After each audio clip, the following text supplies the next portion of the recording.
Hello, hello, hello, everybody. My name is Ollie Schminkey. I'm the author of Dead Dad Jokes. It's about my dad who's dead. The title says it all. Published by Button Poetry. I wrote this book. My dad died when I was 24, and I wrote this book to start an open, honest conversation about what caretaking is like and part of the grieving process.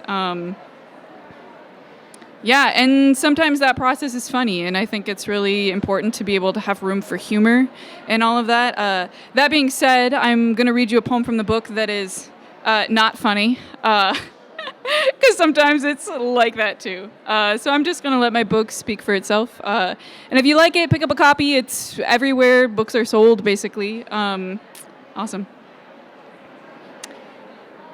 If the cells that make up hair are already dead, do they die again when the rest of the body does? When the heart stops, how soon until everything else dies? There must be a moment when the heart has stopped, but the blood is still moving, completing its final circuit. And so when is the death? If the hair is already dead and the blood is still moving, but your father punched a hole in your door when you were 8, who defines what forgiveness means? The same year as the door, you watched your dog die in the hallway.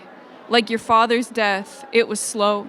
You watched the dying trickle into the body at the same time the life leaked out. The dog shit out everything, and your mother collected it in old towels. The body, in dying, cuts it all to essentials. There is no energy to keep the shit warm inside the body, and so it goes. The body tries to live every single second before it can't. In the car, it sneaks up on you. He's dead. The knowing slides cold down your throat and into your stomach, where it makes a burrow. Earlier that day, you spooned ashes into an urn and it felt like you were scooping sugar into a cup of coffee. At the bank, you smile while you hand the teller his death certificate. You smile because you are supposed to smile when you hand a worker anything. You are closing his account. His account, a door you have to shut, maybe to block a draft, maybe to keep the mice out.